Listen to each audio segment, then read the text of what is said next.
search for Nancy Guthrie and the nearly month-long investigation into what happened to her could be entering a new phase today. On Wednesday, our News Nation crews recorded a flurry of all this law enforcement activity at the 84-year-old's home. A day after Today Show host Savannah Guthrie offered a $1 million reward to find and return her mother. News Nation national correspondent Nancy Liu is outside the Pima County, Arizona Sheriff's Office this morning. And Nancy, the FBI is still looking into possible new leads, even as some speculate that they've hit a dead end in this case. That's right, Marky, but the Pima County Sheriff's Department has continually stressed that this is an active joint investigation, and the FBI says that the new $1 million reward has generated a slew of new tips as of last night. Over 1,500. Now, it's not clear if a particular tip is linked to the surge in law enforcement activity at Nancy Guthrie's home yesterday. It was reportedly a final sweep for evidence before a decision to return the property to the family. Now, for several hours, we saw multiple unmarked vehicles arriving at the home and up to a dozen investigators all over. There are two versions of Savannah Guthrie's role in the search for her mother. There is the version the public saw, the grieving daughter, the tearful videos, the woman who walked away from the Olympics to stand in Tucson and beg for Nancy's return, the image of a famous family doing everything right, everything a loving family is supposed to do when the person they love most is taken in the night. And then there is the version the public was never shown. The one about a decision made in the first 72 hours that law enforcement sources say changed the entire trajectory of the investigation. The one about private communications that were kept separate from FBI channels from the very beginning. The one about a family's legal team making choices that former federal agents say directly conflicted with active investigative strategy. The one about what was said publicly and what was deliberately kept private. The one about a specific piece of information that sources say was in the family's possession and never fully disclosed through official channels when it mattered most. This is that second version, the one no one was supposed to see. And it may explain why Nancy Guthrie, 84 years old, dependent on a pacemaker, requiring daily medication to survive, was taken from her home in the dead of night on January 31st, 2026, and has not been seen since. Savannah Guthrie did not take her mother. She did not want any of this. But what former FBI agents, kidnapping investigators, and law enforcement sources have quietly been documenting since the first week of February 2026 raises a question that has never been asked publicly until now. Did Savannah Guthrie make choices, deliberate, specific, documented choices, that gave the person holding her mother the one thing he needed most? Time and cover. That question has a paper trail, and that paper trail leads somewhere nobody expected. Before the headlines, before her face appeared on every screen in America, Nancy Guthrie was just a woman who never stopped showing up for the people she loved. Born Nancy Ellen Long on January 27, 1942, in Fort Wright, Kentucky. She married Charles Errol Guthrie in December of 1963, a Georgia Tech graduate and mining engineer whose career took their family across the world. They lived in Melbourne, Australia, where their youngest daughter Savannah was born in 1971. By the mid-1970s, the family had settled into a home in the Catalina foothills of Tucson, Arizona. A home Nancy would keep for the next 5 decades. Then on June 10, 1988, everything changed. Charles suffered a sudden heart attack during a work trip to Mexico. He was 49, Savannah was 16, and Nancy, at 46, was a widow. She did not collapse. She got a job at the University of Arizona to pay for her daughter's tuition.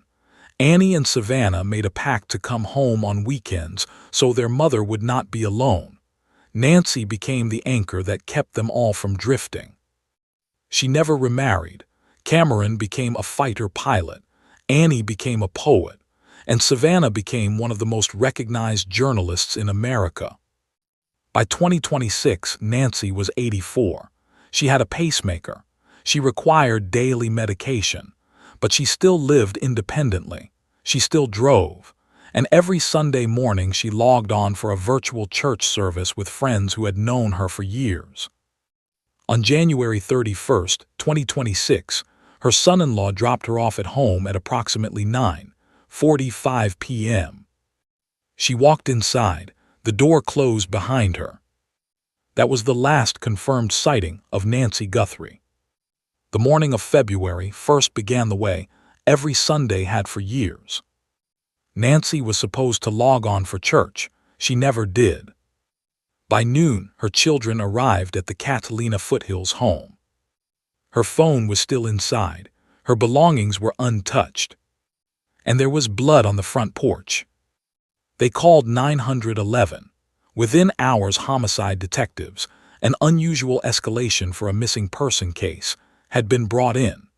Doorbell camera footage later released by the FBI showed a masked, armed figure at Nancy's front door the night she disappeared. The blood was confirmed to be hers. Multiple ransom notes demanding cryptocurrency payments surfaced in the days that followed. This was a kidnapping, premeditated, targeted, executed in the middle of the night against an 84-year-old woman living alone. What should have happened next was complete information lockdown, forensic processing, aerial search, and absolute unified control over every detail entering the public domain. What actually happened is something far worse. Before we get into exactly how this investigation was derailed, if this case is new to you, or if you've been following it and want others to hear what's really being uncovered, take 1 second right now, hit subscribe and share this video. What comes next is the part no outlet has fully assembled until now. The investigation into Nancy Guthrie's disappearance was shaped by 3 specific documented decisions, not accidents, not mistakes born of inexperience or grief alone. 3 choices, each one deliberate, each one with consequences that former FBI agents and kidnapping investigators have gone on record to describe, that gave the suspect advantages he should never have had. The first failure. The family retained private legal counsel and managed communications on a separate track from the FBI from the very beginning. In the first 72 hours of an active kidnapping investigation, the FBI's #1 operational priority is unified information control. Every communication from the suspect, every response to the suspect, every decision about what gets said when it gets said, and to whom, all of it must flow through a single coordinated channel. The moment a second track of communication opens, one that the FBI does not fully control or have complete visibility into, the investigative foundation fractures. According to reporting by the Daily Mail, sources familiar with the Guthrie investigation stated that the family retained private legal counsel who were managing aspects of the family's communications separately from official FBI channels. Former FBI special agent and kidnapping consultant Brad Garrett told ABC News that in high-profile kidnapping cases the single most dangerous thing a family can do in the early hours is establish a parallel communication structure. Garrett stated that when investigators do not have complete visibility into every contact point between the family and the suspect, the entire negotiation strategy is compromised because the FBI cannot control what the suspect is being told or what signals the family is inadvertently sending. The family had a separate track. The FBI did not have complete visibility into everything moving through it.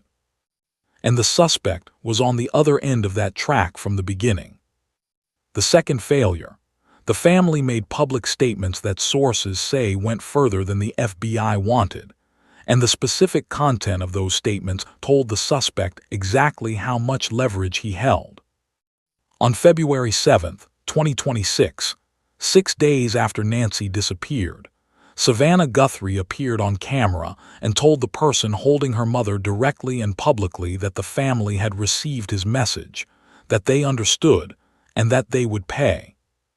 Former FBI hostage negotiator Scott Homewood told the New York Post that public declarations of willingness to pay in active kidnapping cases are among the most tactically damaging things a family can do.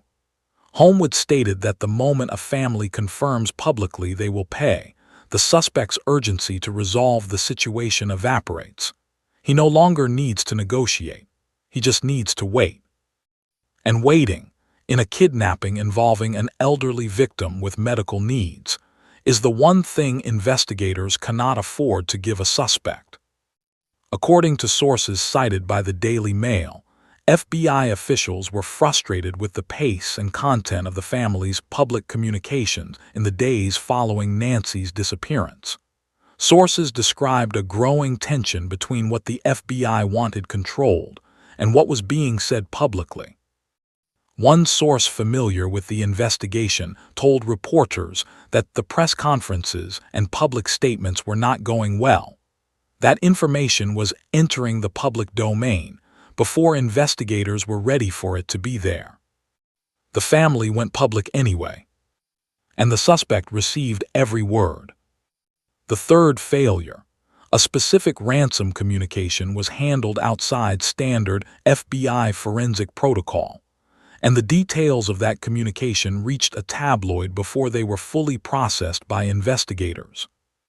On February 4, 2026, just 72 hours after Nancy disappeared, TMZ published details of what it described as a highly sophisticated ransom demand involving cryptocurrency, including graphic descriptions of consequences if payment was not made. TMZ reported it had received the communication directly and forwarded it to the FBI. The critical question that has never been fully answered publicly is this: how did that ransom communication reach TMZ? Former FBI Assistant Director Chris Swecker told Fox News that in kidnapping investigations, ransom communications are among the most forensically sensitive materials in the entire case. Every detail of how a ransom demand is delivered, its format, its language, its channel, and its specific demands is information that investigators use to build a profile of the suspect. The moment those details are public, the suspect knows his communication has been received, analyzed, and reported. He knows what investigators have, he knows what they don't have, and he adjusts accordingly. The ransom details were global news within hours of TMZ's report. The suspect was watching. He now knew exactly what had been received and exactly what was being reported. And according to sources familiar with kidnapping negotiations, a suspect who knows his ransom communication has been made public without resulting in his identification or capture has just received the single most valuable piece of information possible. He knows he is still safe. None of these were acts of God. They weren't bad luck. They weren't the result of an unusually difficult case. They were choices, and those choices had consequences. The family was not operating in a vacuum. They were operating inside an investigation already fracturing at its command level. Sheriff Chris Nanos of Pima County arrived at this case carrying a documented decade-long grievance against the FBI. In 2015, the FBI investigated his department for misuse of civil asset forfeiture funds. Nanos lost the 2016 election for sheriff as a result. A 2016 clip from Tucson station KGUN 9 shows him seething with contempt for the agency. He won back his seat by just 481 votes in December 2024, less than 1%, requiring a recount. Sergeant Aaron Cross, president of the Pima County Deputies Organization, told the New York Post the case had become an ego case for Nanos on the record. Former Chief Deputy Richard Castigar Jr., Nanos' own second-in-command for 46 years, told the Daily Mail Nanos was a quintessential micromanager, and the case should have been handed to the FBI weeks earlier. Department insiders told the Daily Mail Nanos restricted all decision-making to 3 people. DNA evidence was sent not to the FBI lab in Quantico, but to a private lab in Florida where it hit complications and delays.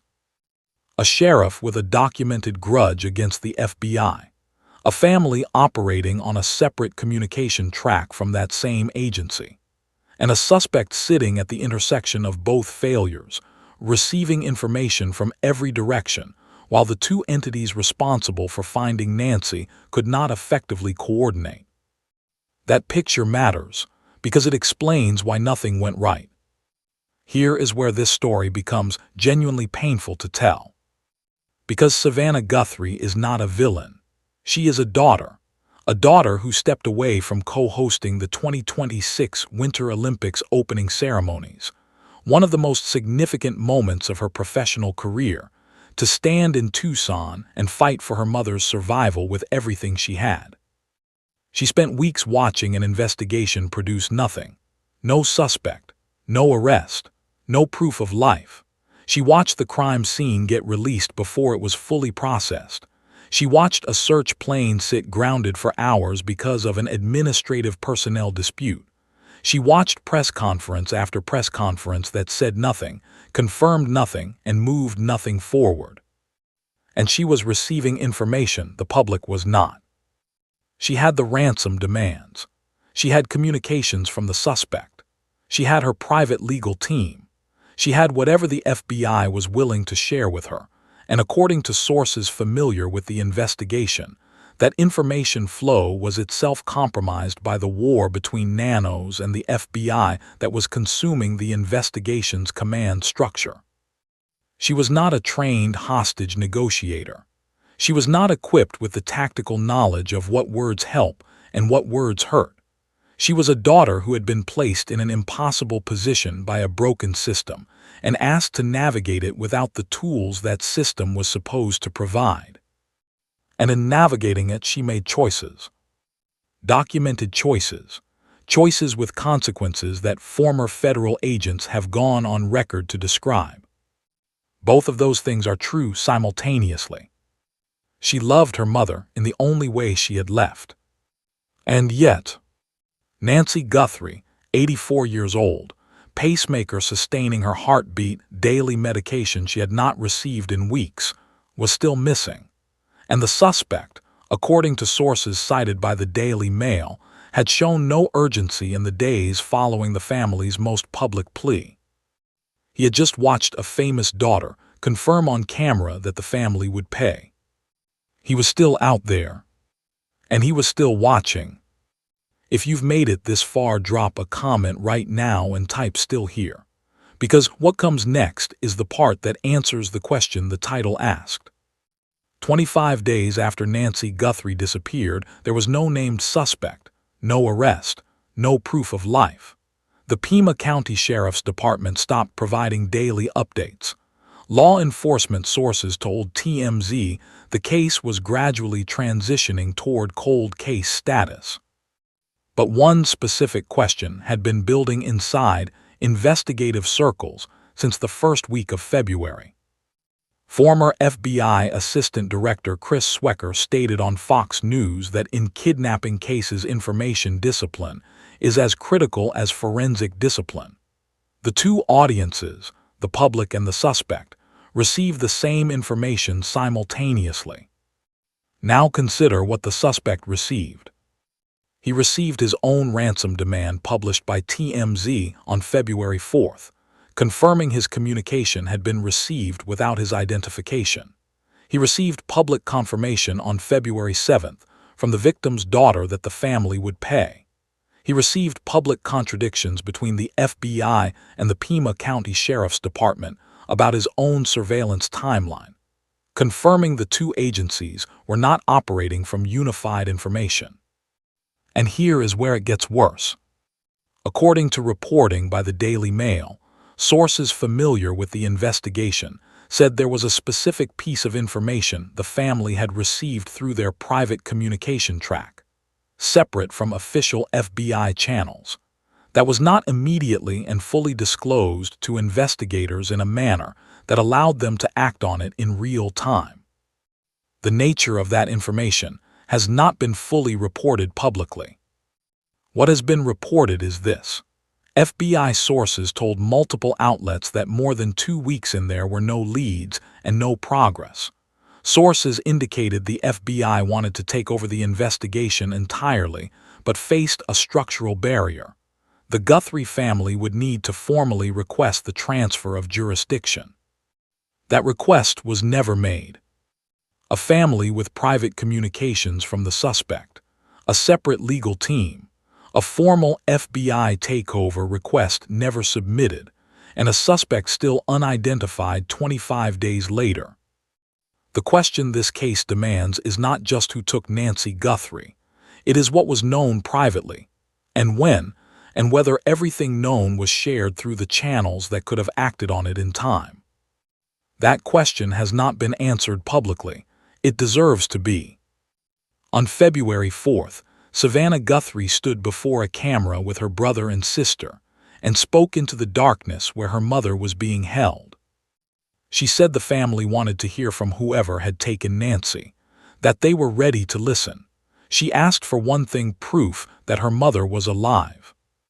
3 days later she came back, her voice quieter, more worn. She said the family had received a message that they understood, and then she begged, simply, completely. She said returning Nancy was the only way there would be peace, that it was very valuable to them, that they would pay. She walked away from NBC entirely. The 2026 Winter Olympics came and went without her. She stood in Tucson instead, fighting for her mother the only way she knew how. On February 24th, the family announced the $1 million reward.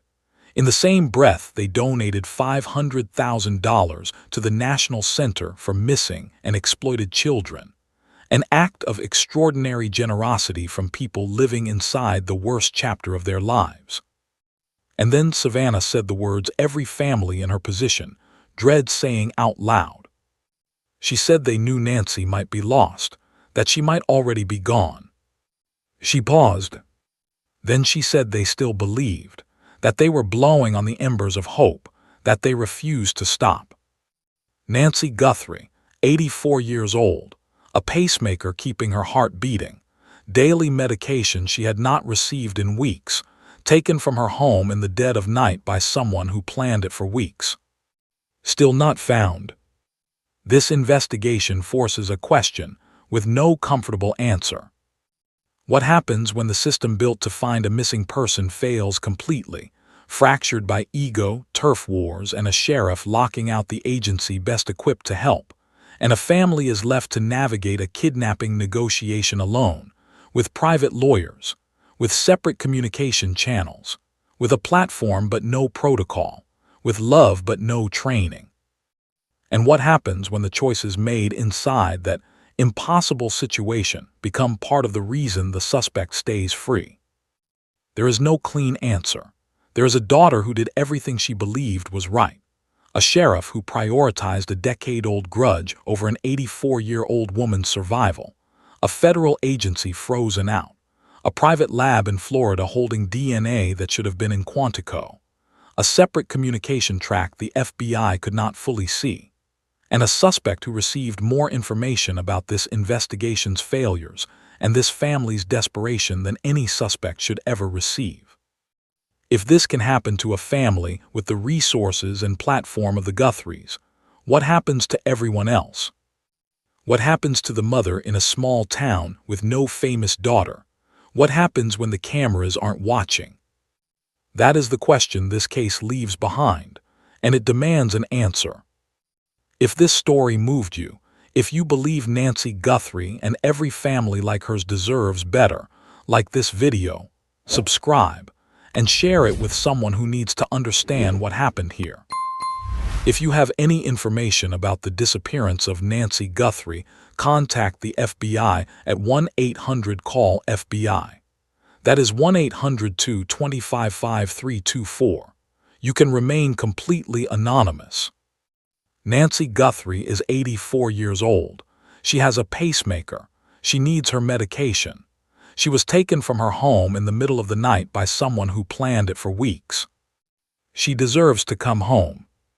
Until next time, stay informed, stay sharp, and never stop asking questions.